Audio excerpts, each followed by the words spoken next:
Hi guys, and welcome back to Tarot Page Philippines. This video gawin natin yung weekly horoscope para po sa may Sun, Moon, and Rising na Taurus. So kung bago kayo, subscribe, like, and share. Kung hindi nyo po alam kung ano yung Sun, Moon, at Rising sa inyo kasi importante siya, at the end of the video, meron po tayong link para dito. Tandaan na readings are for guidance purposes, so use your free will wisely. At ini-invite ko po kayo to click the join button sa baba at mag-remember. Magkakaroon po kayo ng access sa ating mga exclusive and extended readings and other benefits.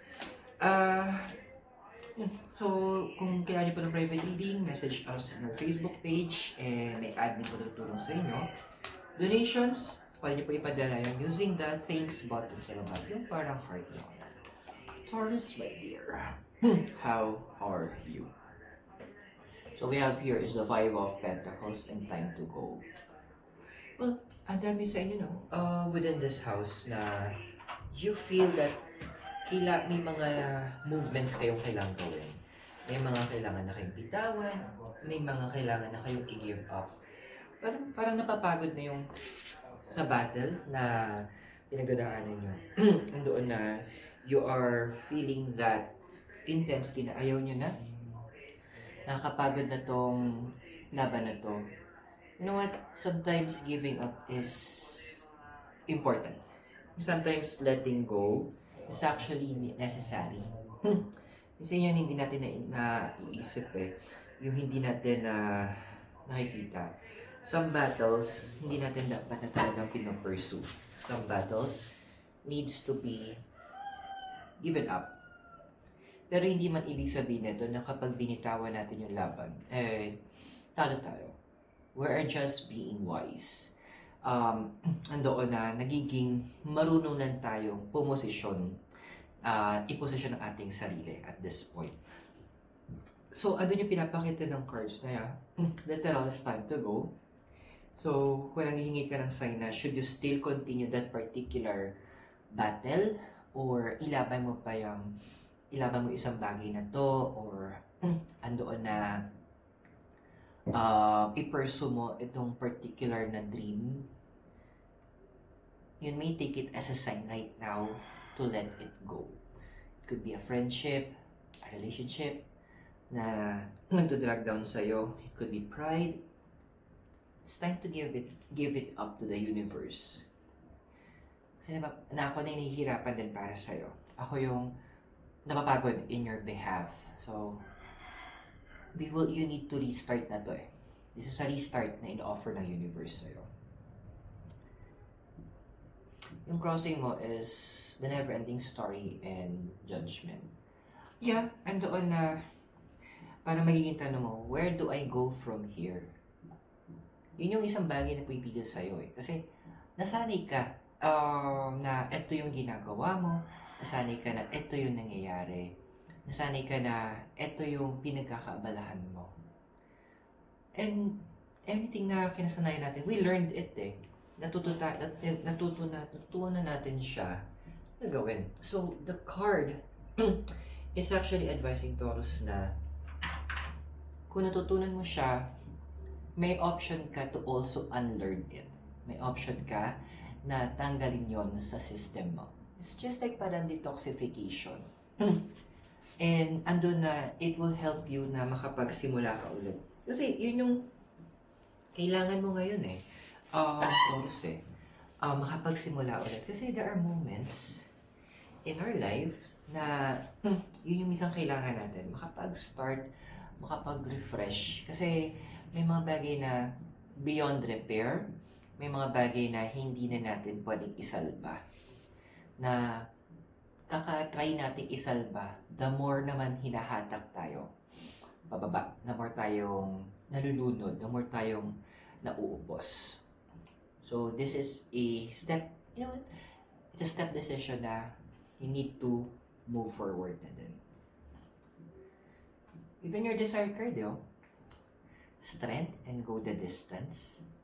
Kailangan mo na talagang yung innermost na desire mo ngayon na magkaroon ka ng ibang atmosphere. Na kumbaga, parang Para yung mga artista, di ba? Refreshing sa kanila kapag dito sa Pilipinas, sikat na sikat sila. Pero andoon na they desire yung maging parang private din sila, maging simpleng tao. That's why pumunta sila. Minsan, napunta sila ibang bansa, na kung saan hindi sila kilala. So, and then from there, they start anew. They build a new life. So, yun din yung pinapakita ng cards na hinahanap ng heart mo. Na makapagsimula ka ulit, na makapag-restart ka. Ang maganda naman kasing kakalabasan nito, if you are restarting, hindi ka nag-restart from scratch. Andun kasi na may idea ka na ano yung mga do's and ano yung mga don'ts in the process. And that will be your edge. So, it's time to start anew. Talagang for the reset ang binibigay sa'yo ng heart, ng universe. Because in your prominent past, the Tower tsaka Loyal Heart, ang daming heartaches, you feel betrayed, andoon na may mga ang daming miscommunication na hindi naintindihan yung yung ginagawa mo. So the universe is really advising na hey, gawin naman natin na mas bigyan kita ng bagong sunrise sa buhay mo. Bigyan kita ng bagong simula. Kumbaga sa isang nagalaro ka ng game, napagod ka doon sa usual game, tama na yan. Kasi kahit anong gawin mo, it's already failing. Let's move forward to this next one.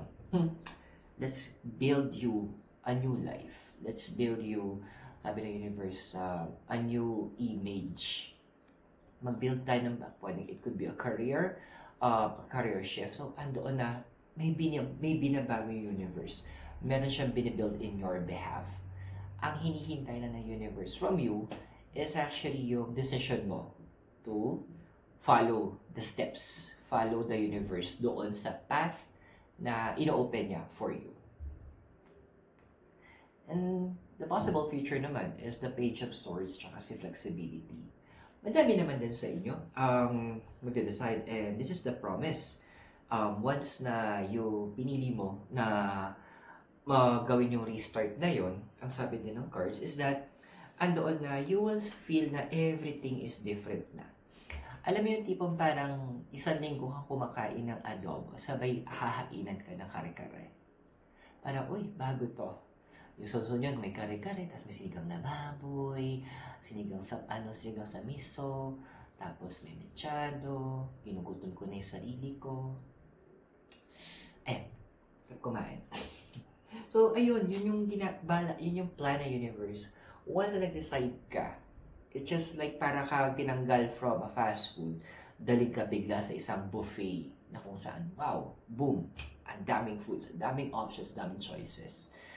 Andun lang kasi na, na nasanay ka, na ito yung putahe, ito yung nangyayari. So, it will take time na, yes, may hirap, at first parang magulo, mahirap, but you will get the hang of it. May intindihan mo din siya. Kasi andoon na, you will see na, dapat pala matagal ko nang ginawa to. So, magkakaroon ka din ng realization at that point na, tama lang pala yung naging decision ko. Sa una mukhang mahirap, pero give it time, allow the universe na i-work yung magic niya. The next thing, you will notice na pagdating ng tamang oras, babalikan mo yung past mo. Tama lang, ikaw magsasabi sa mo, tama lang pala, nang umalis ako. So, kung nakaka-resonate ka sa readings, invite kita i-click mo yung join button sa baba para maging member at magkakaroon ka ng access sa ating mga extended and exclusive readings po. Okay, pero tuloy mo natin yung reading mo for now. So, yung physical environment is the Empress and si Orphan. Ayun na nga ang dami mo nang give up, ang dami mong let go. Kumaga, ang dami mong tinry gawin para isalba ang isang terminal na problema or concern or relationship or career or business. Kasi andoon na hindi na ikaw na mismo nakakita, hindi na worth it Hindi na maganda yung kinakalabasan ng mga nangyayari. So, the universe is, actually, yun yung mga signs eh. Andoon lang siguro a lot of you guys medyo in denial pa na hindi kaya tong i-salba, kaya tong i-save.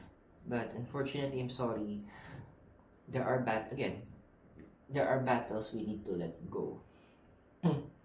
Even in your emotional nature or environment, co-create and the sun. Andoon na pakiramdam mo na yun nga, ikaw na lang lumalaban, ikaw na gumagawa ng paraan, ikaw na lang yung parang inatang na lang lahat sa'yo. Nakapagod yun siguro sa una, oo, kasi andun yung drive, enthusiasm, andun na yung joy kasi you made that decision na panindigan. Pero habang tumatagal, ikaw na rin yung parang nakakapagod na. Tapos wala man lang yung tiyatag na ROI, yung return of investment, na hindi mo man lang nakikita na sinusuklian yung ginagawa mo. That's harsh. For me ang hirap nun. Nakakapagod. And siguro magkakaiba lang tayo talaga ng limit. Pero ang dami na sa inyo na andun na kayo sa limit nyo. Andun na kayo na parang, I want to let go. And no one will, kahit ako, hindi kita judge. Kasi, ikaw yung, alam mo yun ikaw yung napapagod Ikaw yung nakita mo na nasasayang yung ibang opportunities sana. Kung pipiliin mong bumitaw so that you can fly away. Yung hopes and fears mo, si Temperance tsaka si Blessed, yung hinahope mo lang naman things can go back to as it was before, yung mga oras na everything is doing well, andoon na happy ka sa mga nagagawa mo, andoon na you are contented with what you have, and andoon na free-flowing yung energies of abundance, of blessings in your life. Magaling yung gusto mo isa to balance and gusto mo ulit masabi na you feel blessed by the universe. And that's not isang bagay, kahit sino naman siguro yun yung gusto. Pero ito lang kasi, Taurus, the universe can also give us different directions in the process. And this time, if you really want to return to that blessedness in that abundant state, kailangan matanggal natin yung mga bara sa alulod. And to do that, alam mo na nga, bibitaw. Yung mga bibitawan ka na. Even the possible future, we have here the Six of Swords tsaka si Thinker. Actually, andun na, itatry pa Madami sa inyo magta-try na i-psychologize. Hindi, baka pwede pa to. Baka hindi ko pa na-try to or I didn't try this hard enough. Okay, so okay lang yon na parang pipilitin mo pa, pero maglagay ka ng limit. Give yourself that ultimatum na hanggang kailan lang, hanggang saan lang ba yung limit na to. Because kung wala, ikaw yung madadrain. And yun yung gustong iwasan ng universe na mangyari sa'yo, na madain ka in the process.